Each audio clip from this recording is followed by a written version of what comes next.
My name is Nick Mancuso, and my presentation topic is Alzheimer's disease. So, Alzheimer's disease is the most common type of dementia, and dementia is a general term for decline in mental ability severe enough to interfere with daily life. So, what a lot of people do not know about Alzheimer's disease is that there are a lot of symptoms that are actually associated with other diseases and other things too. Like for an example, like memory loss. Memory loss is also very common for elderly adults. Just because an elderly adult has memory loss doesn't mean they have Alzheimer's. Since there are so many different symptoms, with Alzheimer's disease, you have to go to a professional. You can't just go to a general doctor and tell them, oh, I have memory loss. They're not going to necessarily be able to diagnose you correctly. You have to go to somebody who specializes in gerontology or a neurologist, someone that can look at your brain. So some of the symptoms of Alzheimer's include memory loss, confusion, depression,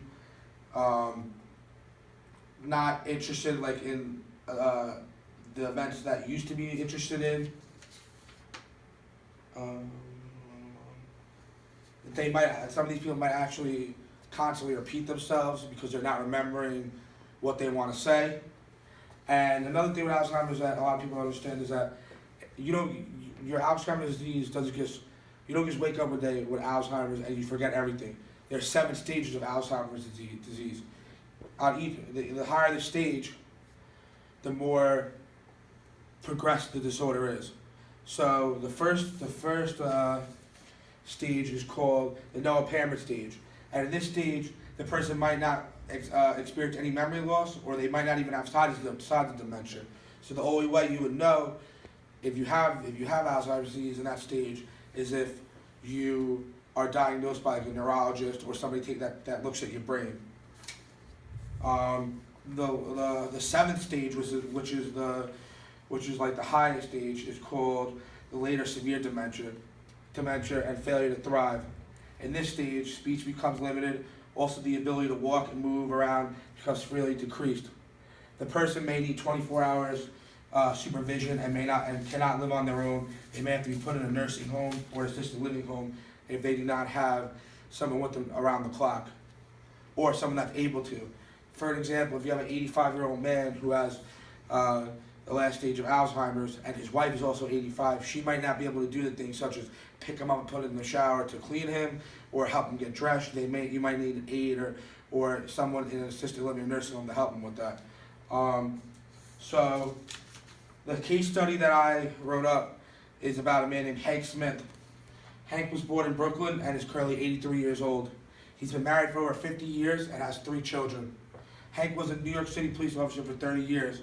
And recently, he started developing memory loss. But his family thought it was like little things, like he would forget like where he put the keys, where he put his shoes, where he parked the car, and he was talking with his family, and he was telling his wife about it, and his wife got a little concerned, but she talked to her kid, and they're like, oh, that's normal. Dad's just forgetting these little things. You can't forget.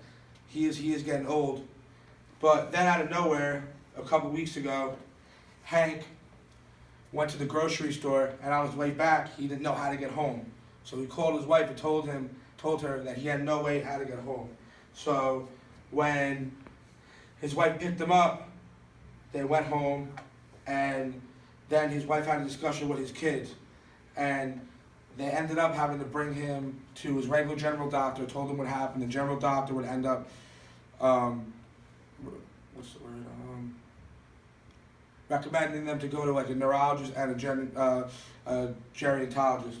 And Hank would end up being diagnosed with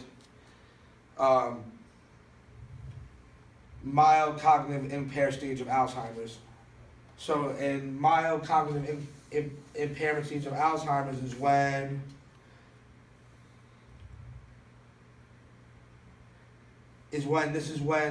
you can start noticing that there's differences in the person. So like his family was saying how like they thought, oh, it was just here and there. They thought his memory loss was just due to old age, but they didn't realize that it was actually Alzheimer's. So for Hank and his family, there's a lot of treatment options that they should that they should take. The first off I'm going to recommend is that they all go to counseling. A lot of people don't understand, but Alzheimer's is a family disease. It doesn't just affect that one person who has the disease. It affects the whole family around them, due to the fact that when somebody has Alzheimer's, your whole family has to take care of you, and in the long run, when the disease progresses, you may forget your kid's name, you may forget who your wife is, you may forget where you are. That's very difficult and very tough for a family to see. So counseling right off the bat is gonna only benefit the family. But for Hank himself, it might be a good idea for his wife maybe to get like a part-time aide to come in and help assist him with some daily tasks and just to be around there, because Hank's wife is not young, she's also in her 80s. So eventually when the disease progresses, she's gonna need someone there to help. She can't do all this by herself.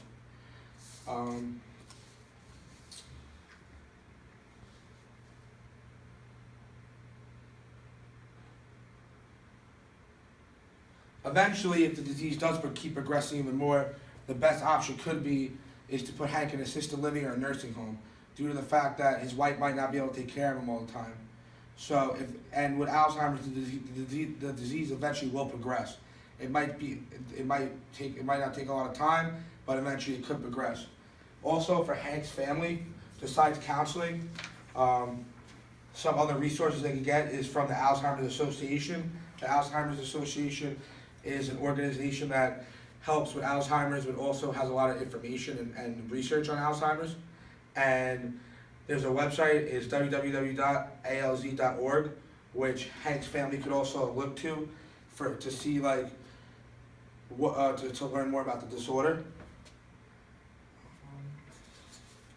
But overall though, Alzheimer's aren't just affecting Hank's life, but they're affecting a lot of people's lives in society today.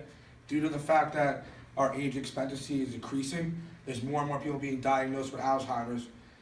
So there's a chance that Mr. Smith down the block, or the woman who used to be a cashier at the grocery store and now has Alzheimer's. It can happen to anyone.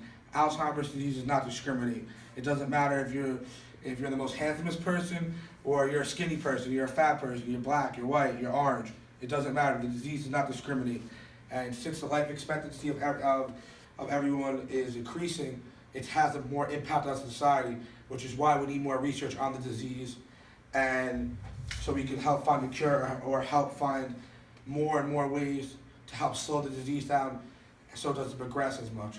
So that's about it. That's my presentation on Alzheimer's disease. Thank you.